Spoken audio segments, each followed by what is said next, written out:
Narration यानी कथन। क्या है कि इतना लोग परेशान रहता है इसमें? सारे बच्चों का कंप्लेन है कि सर नरेशन तो समझ नहीं है। नरेशन 100% समझ में आएगा, बस आप मेरे साथ बने रहिए। आइए पहले जानते हैं कि नरेशन है क्या। नरेशन जस्ट क्या है? तो एक तरह की बात अगर कही जाए तो यह एक तरह की चुगली है। क्या है? तो चुगली है। कैसी चुगली है? आइए देखते हैं यह किस तरह की चुगली है, इसको देखते हैं। होता क्या है कि किसी व्यक्ति के द्वारा कहे गए कथन को, सपोज मान लीजिए राम है, राम ने एक बात श्याम से कही,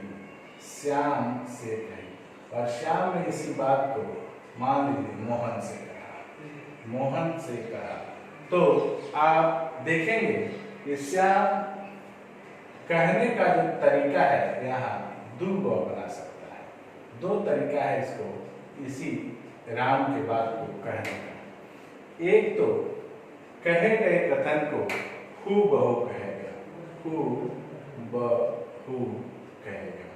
और दूसरा है कथन कि ये क्या कहेगा, अपने शब्दों में कहेगा। यही अपने शब्दों में चुगली है। हूबहू कह दिए तो कोई दिक्कत ही नहीं है।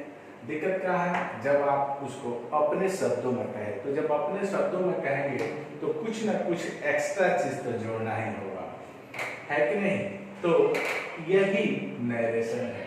और होता क्या है कि इसमें इतना रूल दे दिया जाता है कि आप कंफ्यूज हो जाते हैं। बहुत ज्यादा रूल के चलते आप कंफ्यूज होते हैं। उतना हम रूल नहीं गति करेंगे, हम आपको जो देंगे सटीक रूल देंगे, जहां से आपका काम हो जाएगा और परेशानी नहीं होगी।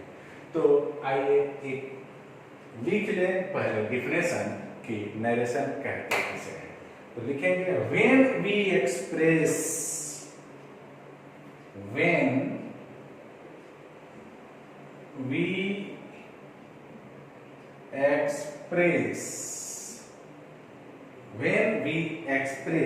someone's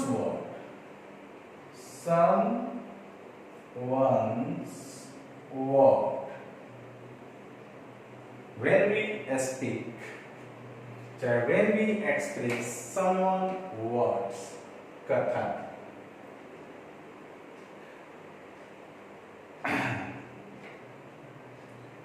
in our own word, in our own words,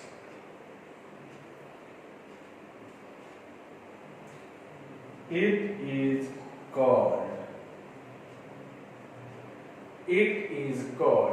indirect narration. Indirect narration. And when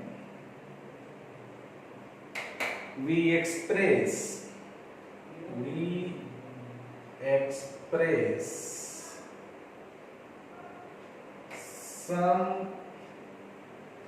someone's words as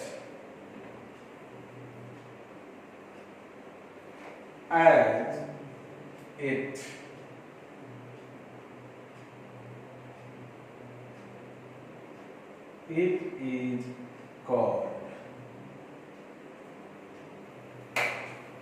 direct narration.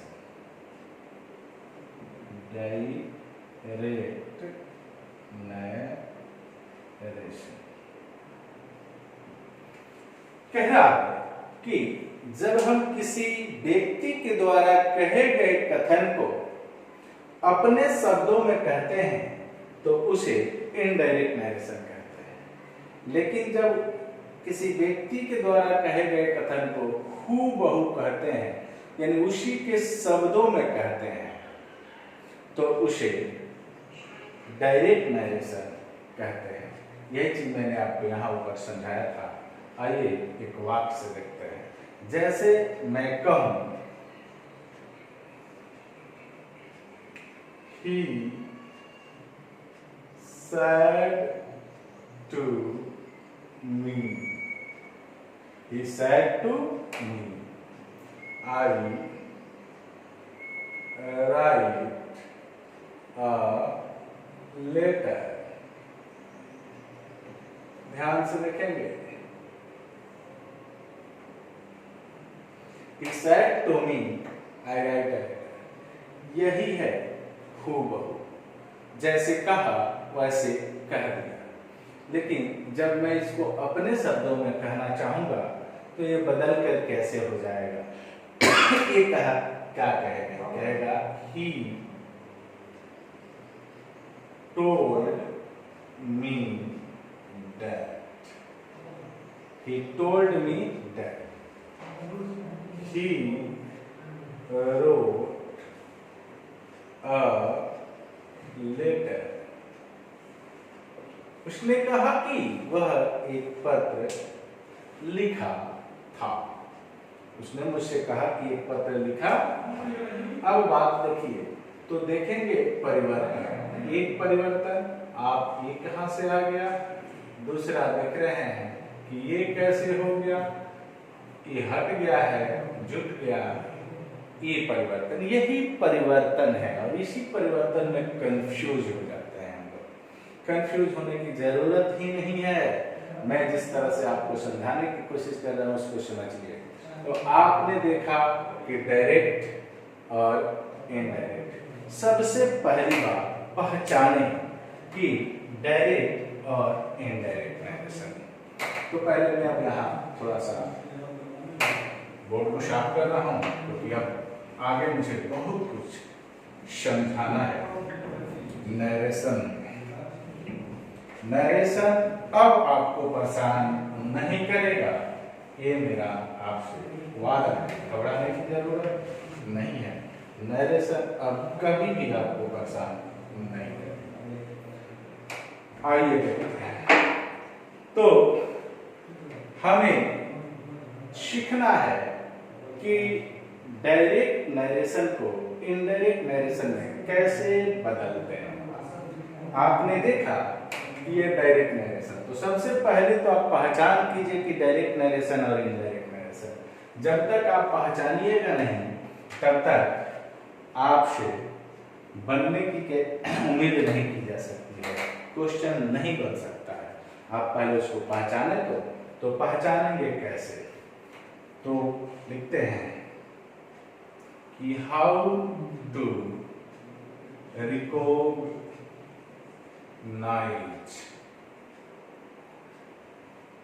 Direct narration.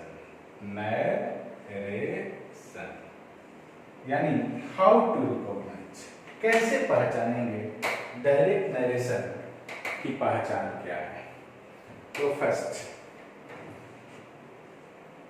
Direct narration दो भागों में विभक्त रहता है।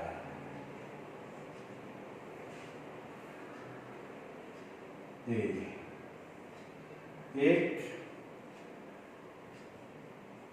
इन्वर्टेड कॉमास के अंदर रहता है। जैसा आपने देखा कि ये वाला यहाँ पार्ट ए इन्वर्टेड कॉमा के अंदर है। तो एक जो होता है वह इन्वर्टेड कॉमा के अंदर रहता है। बी, दूसरा जो पार्ट होता है, पार्ट इन्वर्टेड कॉमा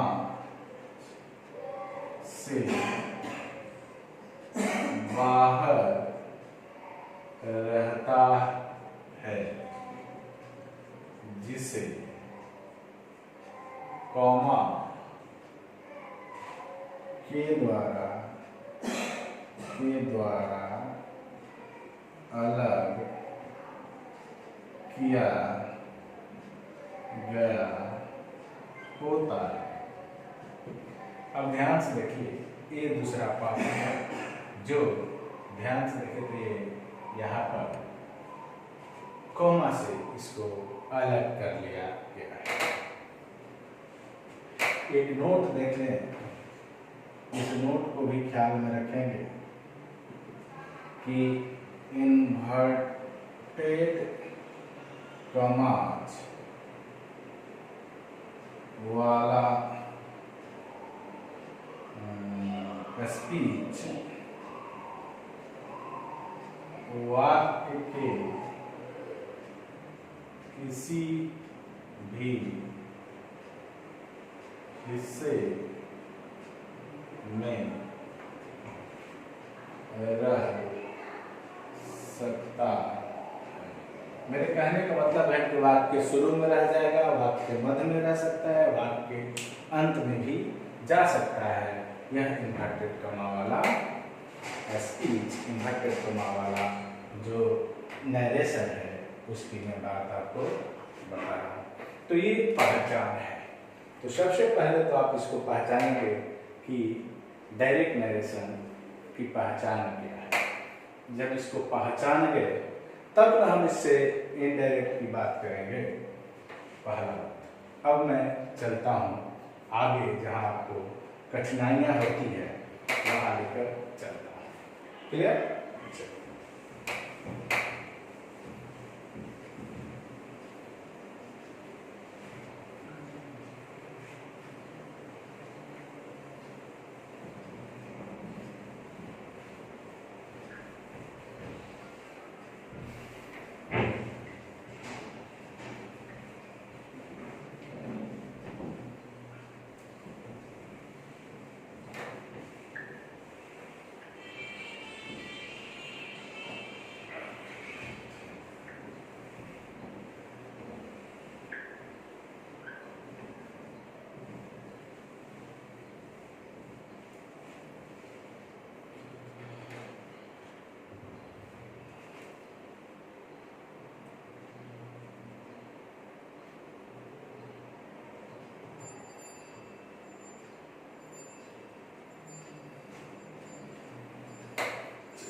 अब मैं आपको जो बताने जा रहा हूँ उसको पॉइंट दे रहा हूँ, स्टार लगा सम इम्पोर्टेंट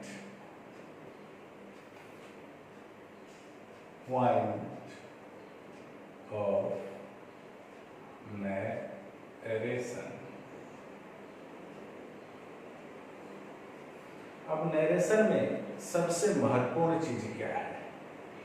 तो आइए मैं बात करने जा रहा हूं डायरेक्ट नरेशन। पहले इसको समझते हैं तब आगे बढ़ेंगे। देखिए, कंफ्यूजन यही है और यही कंफ्यूजन आपको हमेशा आपके साथ बना रहता है। किसी भी वाक्य गठन में आपको पता है कि एक सब्जेक्ट की जरूरत है और एक वर्ब की, जरूरत के अनुसार ऑब्जेक्ट की, है ना। दूसरा, अगर फिर पार्ट को बने तो ये भी एगो वाक्य ही होगा, तो इसमें भी एक सब्जेक्ट चाहिए, एक वर्ब चाहिए और जरूरत के अनुसार ऑब्जेक्ट चाहिए। ऑब्जेक्ट नहीं भी हो सकता है। अब इसी को अगर ऐसे कर दें और इसको ऐसे करें, ध्यान से दो पार्ट में आ गया और इस दोनों पार्ट को मैंने कोमा और इन्वर्टेड कोमा में बात है। यानी डायरेक्ट नरेशन को समझने की जरूरत है। तो डायरेक्ट नरेशन एक इन्वर्टेड कोमा के भीतर और एक इन्वर्टेड कोमा के बाहर। इसको क्या कहेंगे, यानी इसको क्या कहेंगे और इसको क्या कहेंगे, यही समझना है। तो ये होता है रिपोर्टिंग स्पीच, या क्लाउज कह सकते हैं, नरेशन भी कह सकते हैं। और इसको कहते हैं रिपोर्टेड क्लाउज या रिपोर्टेड स्पीच। क्लियर? अब ध्यान क्या देना है, अगर मैं यहाँ एक सब्जेक्ट लगाऊं तो इसका नाम क्या देंगे, यदि मैं यहाँ वर्ब लगाऊं तो इस वर्ब का नाम क्या देंगे, अगर यहाँ मैं एक ऑब्जेक्ट लगाऊं तो इस ऑब्जेक्ट का नाम क्या देंगे। दूसरे उसी तरह एक इन्वर्टेड कॉमा के अंदर जो एक मैं सब्जेक्ट लगाऊं तो इस सब्जेक्ट का नाम आप क्या देंगे, और मैं यहाँ एक वर्ब लगाऊं तो इस वर्ब का नाम आप क्या देंगे, और मैं फिर यहाँ अगर ऑब्जेक्ट लगा दूं तो इस ऑब्जेक्ट का नाम क्या देंगे। सबसे पहली चीज इसी को पहचानना है, यहाँ से ही आपका सारा राज खुल जाएगा। तो इसका नाम हो गया रिपोर्टिंग स्पीच, चाहे रिपोर्टिंग क्लाउज, है ना। यहाँ मैं कर रहा हूं, तो इसको कह सकते हैं रिपोर्टिंग सब्जेक्ट, तो इसका नाम देंगे रिपोर्टिंग सब्जेक्ट। अब इसका नाम रिपोर्टिंग चूंकि वर्ब है तो रिपोर्टिंग वर्ब नाम देंगे, और इसका नाम ऑब्जेक्ट है तो कहेंगे रिपोर्टिंग ऑब्जेक्ट। Object clear? अब बात आपको समझ में आ रही होगी। अब यहाँ से मैं इसको इधर से लिख देता हूँ आपके आसान के लिए। तो इसका नाम मैं दे देता हूँ, ये रिपोर्टेड है तो रिपोर्टेड सब्जेक्ट, तो इसको कहेंगे रिपोर्टेड सब्जेक्ट। अब क्योंकि ये जो आया है तो इसका नाम क्या होगा, तो ये वर्ब है तो इसका नाम हो जाएगा रिपोर्टेड वर्ब। उसी तरह अब इसका नाम क्या होगा, तो इसका नाम हो जाएगा reported object. Reported object. Clear? बात मेरी समझ में आई? यानी अगर मैं डायरेक्ट नरेशन की ऑपरेशन करूं तो उसमें मिलेगा एक हमको रिपोर्टिंग सब्जेक्ट, एक मिलेगा रिपोर्टिंग वर्ब, एक मिलेगा रिपोर्टिंग ऑब्जेक्ट। उसी तरह मिलेगा reported subject, reported verb, reported object. हो सकता है कि दोनों में ऑब्जेक्ट ना हो सकता है कि ऑब्जेक्ट हो, क्योंकि बिना ऑब्जेक्ट का ही वाक्य बनता है, ये आप पहले से ही जानते हैं। यहाँ तक अगर मेरी बात आपको समझ में आई है तो मैं आगे चल रहा हूँ। अब मैं आपको बताने जा रहा हूँ जो कि नरेशन बनाने में क्या क्या कैसा रूल चाहिए और उन रूल को कैसे फॉलो करते हैं। ये तो आप अभी तक नरेशन से इंट्रोड्यूस हो रहे थे, यानी नरेशन को आप पहचान रहे थे कि कहेंगे क्या, और इसमें जो छुपे हैं तत्व, उन तत्वों को क्या क्या कहेंगे। जो भी तत्व हैं उनमें कोई ना कोई नाम है जिसे आप अब उसके नाम से बुलाएंगे। क्लियर हुआ? अब मैं एक छोटा सा क्वेश्चन पूछने जा रहा हूं। जैसे मैं यहाँ लिखूं कि हरी said to me, और ऐसे कर और लिखूं कि I write a book, और इसको ऐसे कर दूं और ऐसे, और मैं आपसे पूछूं कि ये क्या है, तो क्या कहेंगे? रिपोर्टिंग सब्जेक्ट, क्लियर, ए रिपोर्टिंग वर्ब, ए रिपोर्टिंग ऑब्जेक्ट। उसी तरह अब आप इसका नाम क्या देंगे? रिपोर्टेड सब्जेक्ट, रिपोर्टेड वर्ब और रिपोर्टेड ऑब्जेक्ट। अगर यहां तक मेरी बात समझ में आ गई है तो आगे बढ़ेंगे, और मैं इसको पूरा कहूं और इसको, तो आप इसका नाम देंगे रिपोर्टिंग क्लाउज, इसको कहेंगे रिपोर्टेड क्लाउज। मैं क्लियर, मेरी बात आपको समझ में आई? तब आगे हम लोग बढ़ेंगे और नरेशन से छुटकारा करेंगे। चलिए, एक एक चीजों को मैं आपको बताते चलूंगा।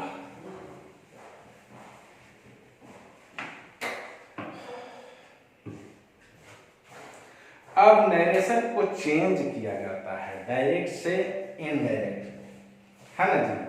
तो how to change, how to change direct narration into indirect narration। गौर करने की बात है कि एक डायरेक्ट नरेशन को इनडायरेक्ट नरेशन में कैसे चेंज करेंगे, और यहाँ चेंज करेंगे तो क्या क्या करना होगा। तो आइए कहेंगे कि देयर आर टू रूल्स, कहेंगे there are two rules for changing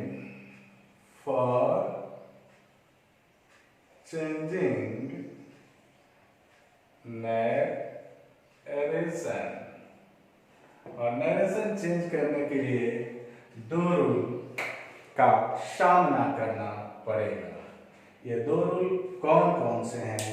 तो पहले रूल को कहते हैं जनरल रूल, जनरल रूल, और दूसरा जो रूल है उसको कहते हैं special rule.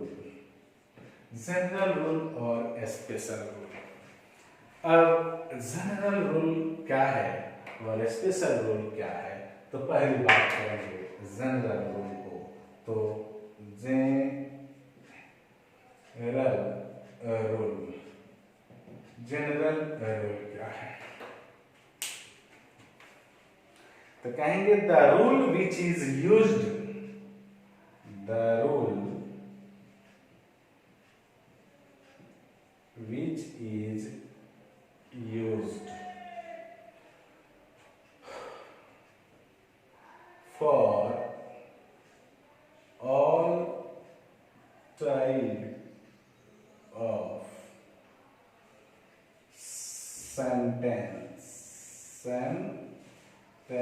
sentences is called general rule, general rule। There are three changes in, there are three changes in this rule, this rule, यानी जो सभी प्रकार के वाक्यों में लागू हो, अर्थ के दृष्टिकोण से 5 भाग में सेंटेंस को बांटते हैं, जिसमें इसी 5 भाग का हम लोग नरेशन बनाते हैं। ठीक है,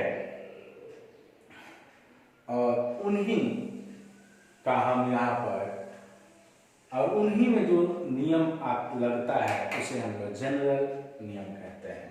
और इसमें 3 परिवर्तन किए जाते हैं, और ये 3 परिवर्तन क्या है तो जान लीजिए। पहला है चेंज ऑफ पर्सन, दूसरा है चेंज ऑफ टेंस, और तीसरा है change of other parts of speech. यानी ये 3 परिवर्तन किया जाएगा। अगर कोई नरेशन में दिया हुआ है, जैसे आई राइट अ लेटर, और ये इन्वर्टेड कोमा में, तो परिवर्तन किए जाते हैं चेंज ऑफ पर्सन, इस पर्सन को चेंज किया जाता है। चेंज ऑफ टेंस, इस टेंस को चेंज किया जाता है। Change of other part of speech, और ऑब्जेक्ट है अदर पार्ट ऑफ स्पीच होता तो उसको भी चेंज किया जाता है। बात समझ गए मेरी? इसलिए घबराना नहीं है, धीरे धीरे काम पर आगे बढ़ना है। आगे बढ़े, हम आगे बढ़ते हैं, देखते हैं।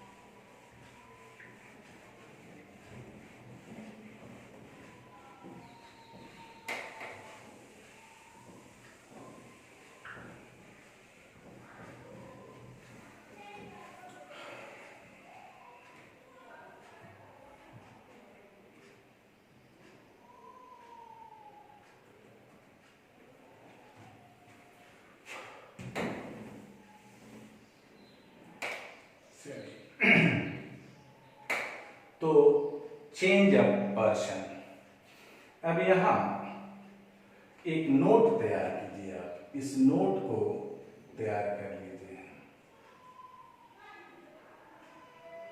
ठीक है, ये नोट क्या है इसको ध्यान से देखिए। पहले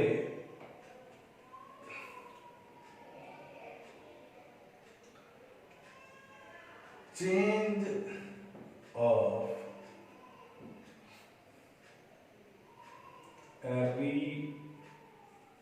reporting verb, change of reporting verb. अभी मैं चेंज ऑफ पर्सन से पहले आपको सिखाने जा रहा हूं चेंज ऑफ रिपोर्टिंग वर्ब। अब आपको पता होगा कि यहां मैं किस रिपोर्ट मैंने किस वर्ब की बात कर रहा हूं। तो 2 ही वर्ब है, एक सब्जेक्ट एक वर्ब, एक सब्जेक्ट और एक वर्ब। मैं यहाँ किस वर्ब का बात कर रहा हूँ तो ए वाले वर्ब की बात कर रहा हूँ। ये कैसे बदलते हैं ये पहले देख लेते हैं। क्लियर?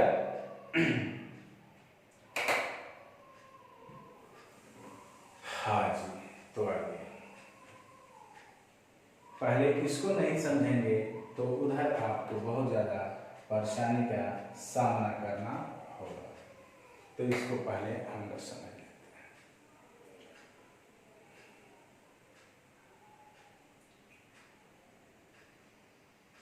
1 नंबर, यदि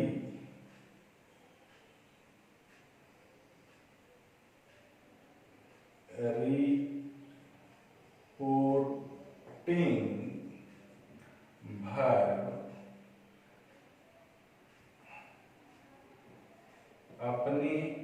साथ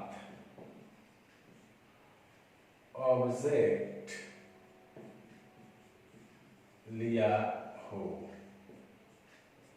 यानी यहां ऑब्जेक्ट हो तब की मैं बात कर रहा हूं कि ये कैसे चेंज होगा। यानी जब ऑब्जेक्ट लिया होगा तो आइए, अगर ये ऑब्जेक्ट लिया हो और यहां पर सी हो, और ऑब्जेक्ट लिया हो और शेड हो, है ना जी, तो ये कैसे चेंज होगा यही मैं आपको सिखाने जा रहा हूं। कब? जो ऑब्जेक्ट लिया हो तब। मैं बात अब यहां कर रहा हूं, उधर नहीं जाना है, मैं अभी इसी में हूं। चेंज किसका होता है? चेंज अब रिपोर्टिंग वर्ब, यही ना रिपोर्टिंग वर्ब है, और जब ऑब्जेक्ट है तब की बात कर रहा हूं। ये गौर करना है, यहाँ ये बहुत मायने रखता है। अगर है रिपोर्टिंग ऑब्जेक्ट तो इसको इनडायरेक्ट में टेल में बदल देंगे, यानी ये इनडायरेक्ट हो गया और ये हो गया डायरेक्ट। अब आप टेबल को समझ गए होंगे, हाँ, और ये बदल जाएगा किसमें? आटे ऐसे है, सेज दिया होता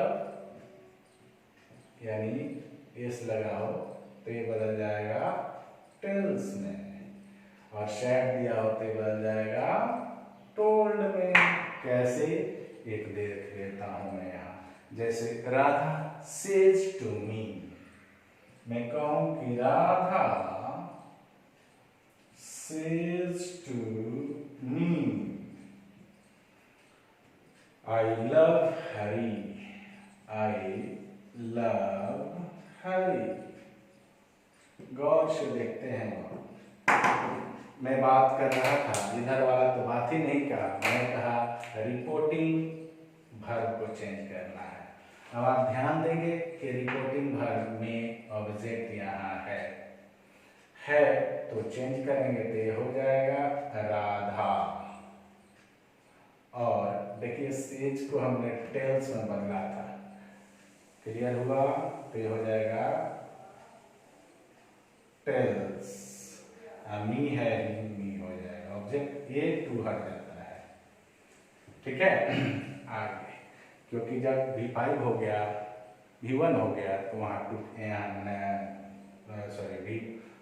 V3 हो गया तो यहाँ जरूरत नहीं है टू का, आई ये हट गया और मी होगा। अब इन्वर्टेड कोमा को हटा दिए, इन्वर्टेड कोमा को हटाने के लिए डैट लिखा मैंने। अब क्यों डैट लिखा और बाद की बात है, गोली मारी। अब यहाँ भी हम आगे बढ़ते चलते हैं। अब इसको सब्जेक्ट के अनुसार, अब मैं वही चेंज सिखाने वाला हूँ, तो सब्जेक्ट के अनुसार इसका प्रोनाउन राधा के लिए सी लिखेंगे, है ना। चूंकि ये भी प्रेजेंट में, ये भी प्रेजेंट में, तो टेंस नहीं बदलता, ये भी बाद में सीखेंगे। लेकिन अब सी के साथ लव तो नहीं होगा, लव्स हो जाएगा, लव्स, और हरि का हरि ही हो जाएगा। तो ध्यान आप क्या दिए? हमको कुछ नहीं, हमको यहाँ मतलब है आप ये सीख पाए या नहीं। क्लियर हुआ? शायद आपको ये बात समझ में आ गई होगी, या एक और उदाहरण दूं तो एक और उदाहरण दे देते हैं और इसको भी देखते हैं। मैं कहूं कि my friend said, my friend said, हाँ जी, my friend said, inverted comma, I am fine. अब इसको बनाना है। अब ध्यान दीजिए, अब आप यहाँ माई फ्रेंड के बाद शेड है, इसका ऑब्जेक्ट है, ऑब्जेक्ट नहीं है, तो क्या होगा उसके लिए अब रूल मैं देने जा रहा हूँ, फिर इसको समझेंगे। क्लियर? आइए शुरू को देखते हैं।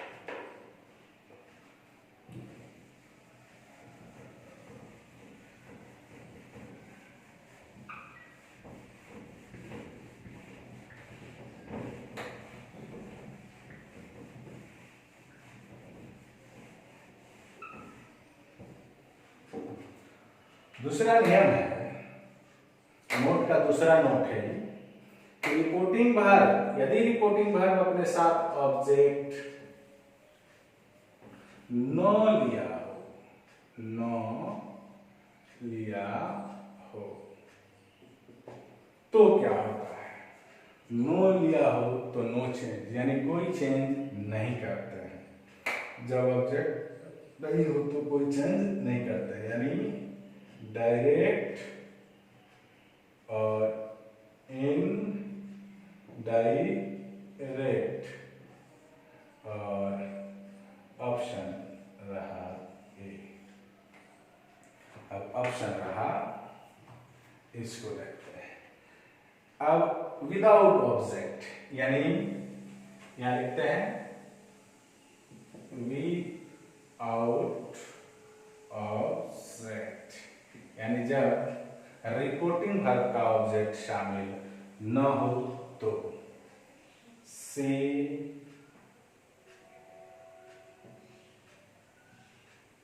सेज और शेड, ये होगा नो चेंज, नो चेंज और नो चेंज, यानी यहां कोई परिवर्तन नहीं होगा। तो जब परिवर्तन नहीं होगा तो इसको हम बना रहे हैं, देखते हैं। माई फ्रेंड, अब ऑब्जेक्ट नहीं है इसीलिए कोई चेंज नहीं करेंगे, सैड को सैड लगा देंगे, है ना जी। उसके बाद डैट आ जाएगा इन्वर्टेड कॉमा के लिए और हो जाएगा ही वाज फाइन, ही